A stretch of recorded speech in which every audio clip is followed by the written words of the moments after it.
Hello everyone, today I'm going to explain how I made my latest custom Super Mario Bros. Wonder level, which is called Grinder Gorge. When I recently replayed Super Mario Galaxy 2, I was sort of intrigued by this section in Puzzle Plank Galaxy where grinders are used to interact with the level environment. In the 2D Mario games, these things are normally nothing more than simple obstacles, so I decided I'd try to implement them into a custom Wonder level and also make them a more dynamic mechanic in the process. So they can interact with rotating blocks and also trigger these custom green rail blocks. If I hadn't just made a level that uses on-off blocks, I would have probably made this level use on-off rails, but instead as a compromise I came up with this mechanic. Hitting one of these blocks will move all of the attached blocks and platforms along their rails until they hit a green node, and hitting the block again makes them continue moving. I made green variations of the grinders, which also only move when a rail block is triggered, and for the level's wonder effect, I came up with the idea of making the grinders bouncy, which would sort of be justified by applying the invincibility halo effect to the player, which in the original game is used to indicate that they can swim in lava. Between the grinders, the rotating blocks, and the rail platforms, this level's set of mechanics was turning into one big Super Mario World reference, so I decided to complete the effect by making these custom assets so the level could use the bridge theme. I'll explain how I made those and all the other custom stuff in an upcoming video, but for now let's have a look at how I made the level.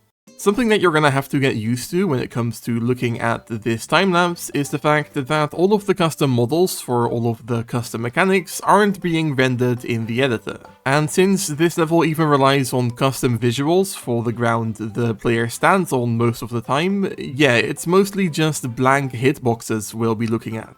The reason Fushigi doesn't render custom actors is because Switch Toolbox, which is used to make custom Wonder actors, slightly messes up the game's shaders when resaving any of its files. And whereas the game itself can cope with these technically corrupted visuals, Fushigi's rendering pipeline can't, so it was decided it just shouldn't render custom models whatsoever. At the very end of the time-lapse, I got around this by disabling Fushigi's shader rendering altogether so I could add more details to the bridge, but for now I only placed the most basic stuff I needed to design the level's gameplay. Of course, apart from the bridge aesthetic, the level also needed an overarching environmental theme, so I decided it should use the savanna terrain and also a matching savanna clouds background. I don't really know if I'll end up sticking to that choice for this level's eventual release, since the Savannah theme implies that this is a beginner level, even though gameplay-wise it's not that easy, but this is the theme that felt the closest to the setting of the original Super Mario World levels that inspired this one. That this level technically uses the Savannah theme is hardly noticeable throughout most of it, because as I've done in a few of my levels, I mostly tried to avoid using solid terrain as much as possible. This makes for a nice contrast compared to the majority of my levels, which often feature terrain blobs all over the place, and also helped to really emphasize the bridge theming.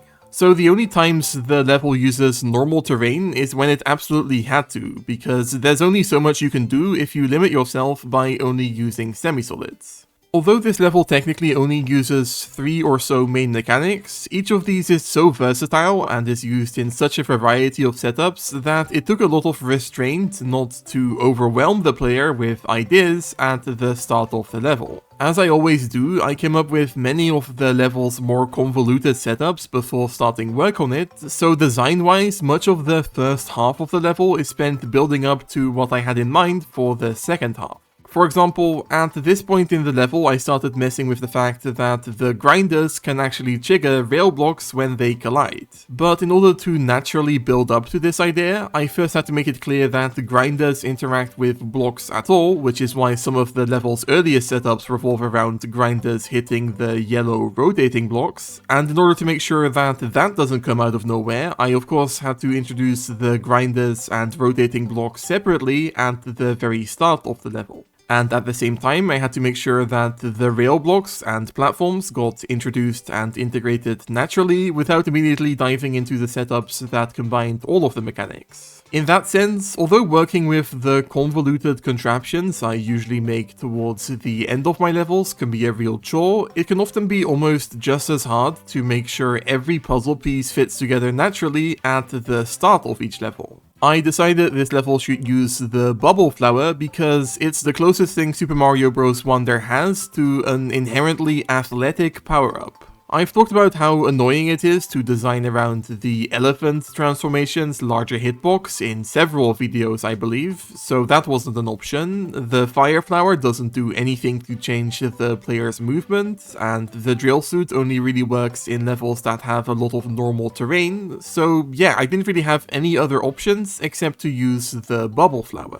Still, it did feel like a bit of a counterintuitive choice since bubbles just pop when they hit grinders, but I suppose grinders don't really react to power-ups in any of the older games either. So as much as I usually like to really design my levels with their respective power-ups in mind, there was no way for me to do that in this case. I feel like I mentioned this for basically all of my full-size levels now, but I was once again hoping to make this one much smaller than it ended up being. I placed the checkpoint at less than 300 tiles into the level in terms of horizontal distance, meaning if that was the middle of the level, it would be less than 600 tiles wide, which I would be more than happy with. However, as has been the case for, well, maybe every single Wonder level I've ever made, I just kept coming up with ideas for the second half to the point where the checkpoint flag's placement was maybe more like a third of the way through. So as I've also done a number of times now, I ended up including a second checkpoint 2/3 of the way through right before the Wonder effect to even things out.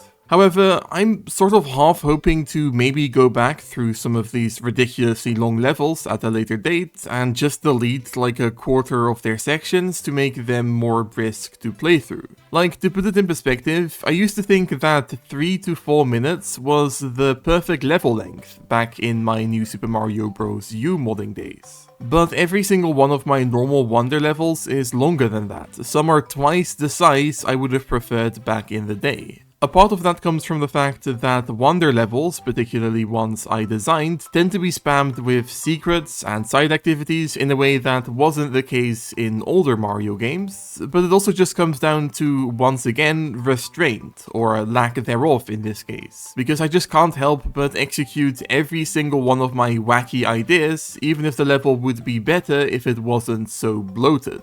Part of it might also be that I now sort of design my levels with the fact that I'll be showing them in a video in mind, and I don't think most viewers care about excessive level length in the way that players might. So yeah, this is an ongoing issue that I really have to do something about sooner than later, else I think it will seriously impact the enjoyability of the eventual mod. Something that maybe isn't super clear if you just watch the level being played is that each rail block is technically supposed to trigger the movement of every other rail block and platform throughout the level. So they're more like on-off blocks, which apply a universal change across the level, as opposed to Wonder Buds, which only tend to trigger one specific action in a certain location. But in reality, of course, the majority of the level isn't loaded at any given time, meaning the rail blocks tend to only trigger the stuff that's on screen. But I still sometimes had to work around cases where multiple rail block setups that really shouldn't interact with each other would have been so close together that they normally would, which is part of the reason why the level sometimes randomly features a section here and there that doesn't have rail blocks or platforms. These setups are basically buffer areas between parts of the level that can't be close together. Since they're a custom mechanic that may be hard for first-time players to grasp, I generally try to make the rail blocks and platforms as consistent as possible. So, for example, whereas I could have made each of them move at just about any speed, I decided to make this a consistent attribute by giving them a speed value of 4. That's relatively high compared to most other moving elements in Super Mario Bros. Wonder, but this ensured that the blocks could be triggered repeatedly to make the platforms move between nodes continuously. However, this also makes actually riding on the platforms whilst they're moving a bit precarious, which is an issue that I had to deal with more and more as the level progressed. So whereas I had some more elaborate setups in mind where the player would ride rail platforms for an extended period of time, many of these setups ended up having to be scaled back to make them more approachable. As I mentioned at the start of the video, the level's wonder effect is that the player becomes invincible, which thus allows them to bounce on the grinders. Of course, in reality, the invincibility and the bouncy grinders are two separate things, since I just replaced all of the level's normal grinders with bouncy versions whilst the wonder effect is active. This did make designing this section a bit of a challenge though, because the bouncy grinders don't have the ability to activate or interact with blocks. Not only did this mean that the wonder effect couldn't revolve around the same type of puzzly setups that previous parts of the level are littered with, but there was also suddenly very little I could do with the yellow rotating blocks. So as I've been forced to do for similar reasons in some of my previous custom Wonder Effects sections, this level's Wonder Effects section had to drop many of the central elements that are prominent throughout the rest of the level. And hopefully the flashiness of the bouncy grinders idea makes the actual simplicity of this section a bit harder to notice.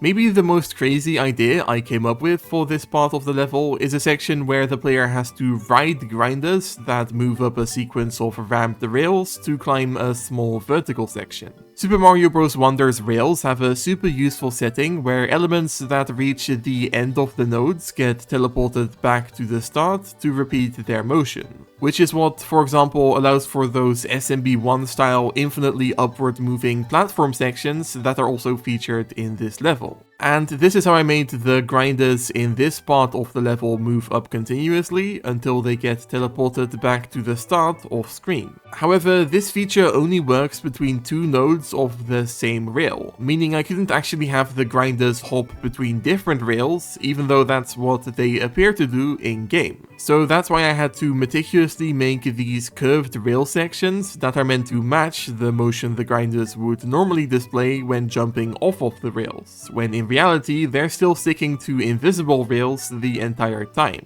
And although I hope most people won't notice, this motion definitely isn't perfect and feels slightly odd in comparison to how the grinders would actually move through the air with proper physics. The final part of the wonder effect actually might seemingly contradict what I said earlier, since it involves a grinder repeatedly activating a rail block. So how come this grinder can trigger blocks when earlier I said the bouncy grinders in the wonder effect can't hit blocks? Well, it's super simple, that one grinder isn't bouncy, and there's no way for the player to be able to tell that that's the case in-game since it's entirely enclosed in terrain. As much as wonder effects are about being as bombastic as possible with moving elements or enemies and coins all over the place, the ending of wonder effects, where the player collects the wonder seed, should be doubly so. So in order to emphasize the climactic nature of the final part of the wonder effect in this case, I came up with the idea of contriving a way for the grinders hitting the rail blocks gimmick to be brought back. In my most recent handful of normal Super Mario Bros. Wonder levels, I've mostly tried to avoid making a normal version of the Wonder Effects section for each level, partially out of laziness and partially due to what I discussed in one of my latest videos. But in the case of this level, there were some more ideas I'd come up with that I felt like I could burn through in this non-Wonder Effects section. And I also liked the idea of recontextualizing some of the setups I'd come up with in regards to the bouncy grinders, so that they could now work with the grinders damaging the player. So this part of the level that, well, almost no one will likely ever play, basically bounces back and forth between focusing on miscellaneous ideas I hadn't yet explored earlier in the level, and just slightly tweaked versions of how this section plays when the wonder effect is active. Oh, by the way, it was around this point in the level that I ran into an old friend, the link limit. Links in Super Mario Bros. Wonder are how objects talk to each other. So for example, every single grinder needs to be attached to an assistant rail using a bind link to allow it to move. So as you can imagine, this level uses a lot of links, to the point where it reached the limit of how many links the game can process for one single level. Thankfully, I've dealt with this exact issue in the past, and doing so isn't that difficult, since there are ways to replace certain links with other systems that aren't limited in the same way. But it's still always a bit of a scary thing to encounter, since maybe one day I'll hit a limit like this without easily being able to come up with a solution. Not to mention, it definitely limits the scope of some of the more crazy level plans I haven't executed yet. The reason I decided to put the level's flagpole in a separate area instead of just putting it at the end of the level's main section is because of something I discussed earlier. Since the Wonder effect ends with a section where a rail block gets triggered repeatedly, I couldn't put a setup where a rail block has to be activated manually right after that without a buffer section in between. But putting a random setup with some rotating blocks or something like that right at the end of the level would completely kill the level's momentum. So instead I resolved this problem by putting the flagpole setup in a separate area altogether. Anyways, we've now reached the decoration process, and as you'll be able to see, I ended up turning Fushigi's in-game shader rendering system off in order to have it actually render the custom bridge visuals. That way I could see what I was doing in terms of placing additional bridge poles and also ropes in between the existing sections. The decision of where certain ropes should go and how the bridges should be laid out exactly is definitely more of an art than a science, and was based on my experience with this sort of tiling when I modded New Super Mario Bros. U. You don't want sections to become distractingly complicated visually speaking, but I also didn't want to just put the same simplistic, undecorated platforms throughout the level over and over again. That's something the original game did from time to time that I'm not a huge fan of, honestly. I like it when games that use a grid system feature visuals that can still sort of feel like they were designed without that grid. Anyways, now let's have a look at the level in-game. Okay, and here we are. So I used the rail block and the rail platform right at the start here, which I kind of like because it's not really, obviously at that point the player won't really know how those mechanics are really supposed to work, and so I kind of like the mystery that sets up of like what does hitting this green block do, and why does it make the platform move. And it's only at this point in the level with this this funny talking flower here that the mechanics sort of gets explained to the player. And then here, this section is also definitely mostly here to show the player how the rail blocks and the platforms work.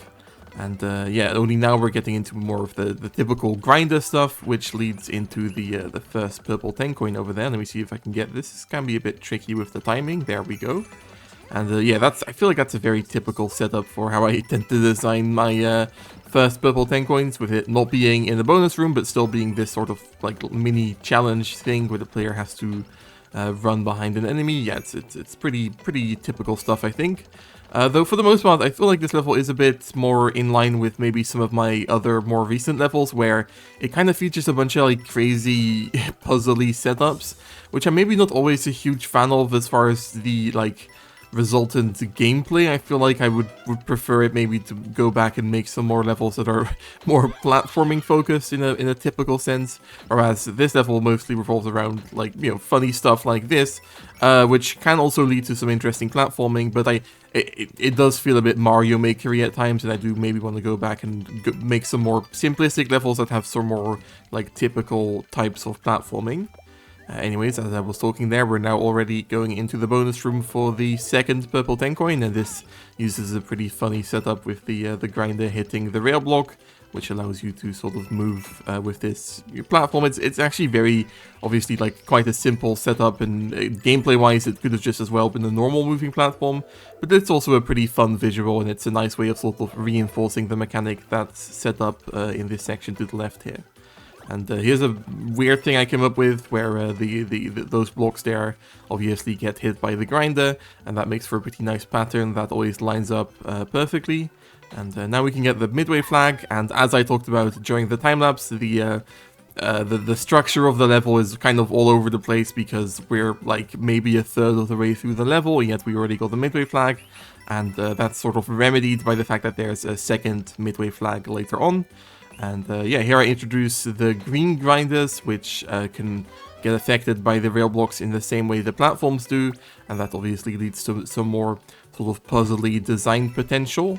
And if I go down here, that spawns some coins. And yeah, this is one of those setups that I kind of came up with on the fly that I hadn't really thought of ahead of time. The idea of having the platforms get launched up a single time each time you hit one of those blocks.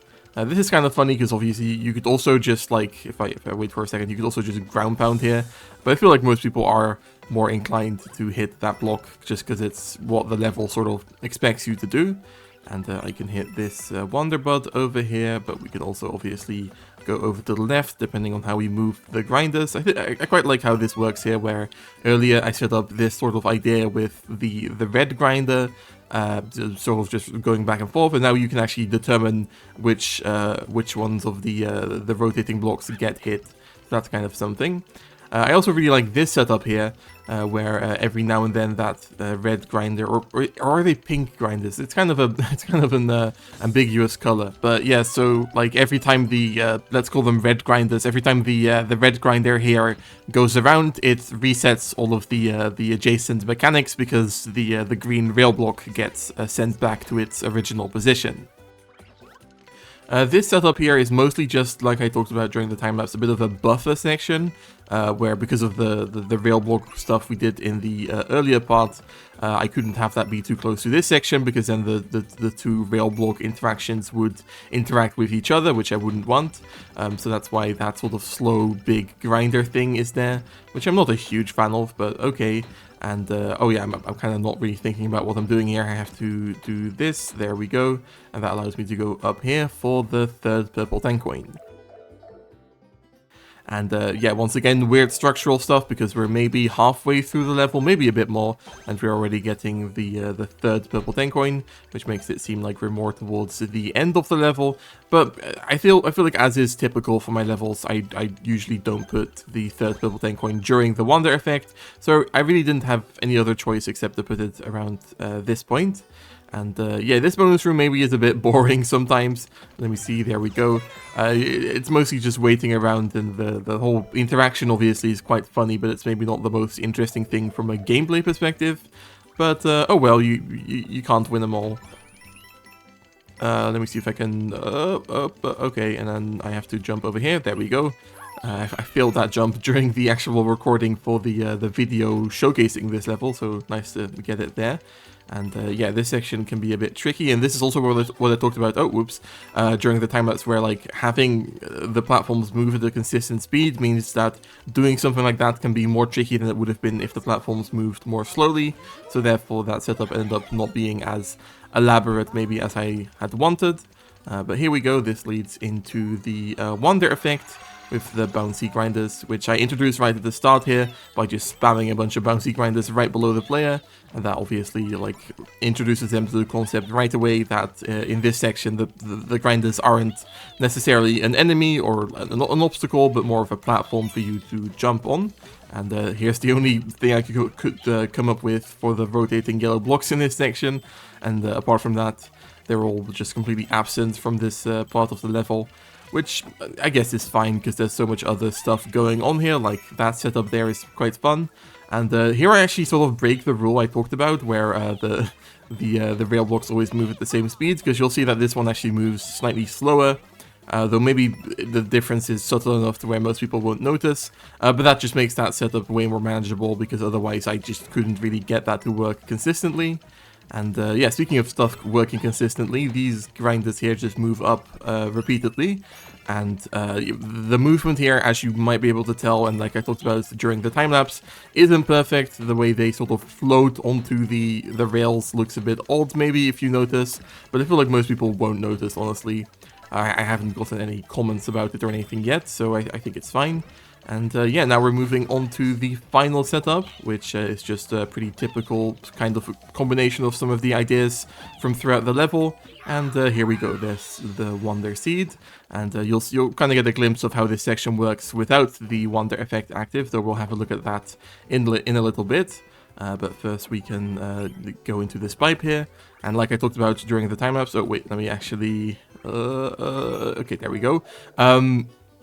Yeah, like I talked about during the time-lapse, that's mostly just because this setup here obviously wouldn't work with the rail blocks activating repeatedly like they did in that other section, so that's why I sort of split the stuff up.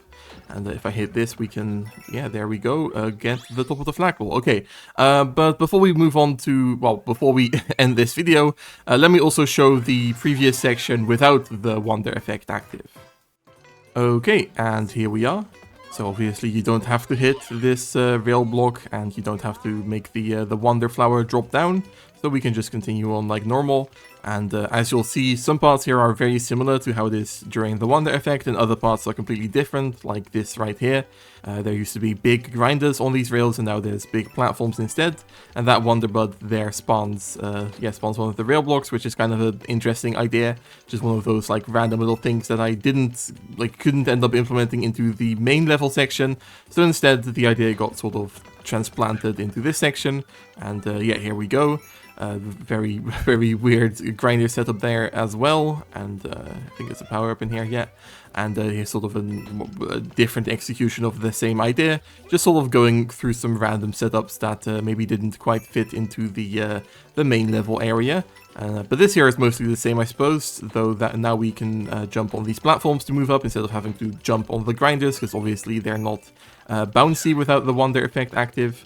And yeah, maybe this isn't super interesting from a mechanical standpoint, but I just like the idea of sort of trying to redesign this section to actually work with the grinders not being bouncy, and I think that's okay. And this here is mostly the same, except as we already saw earlier, these grinders here have been replaced by big platforms, and this makes for actually like a pretty decent challenge, I think.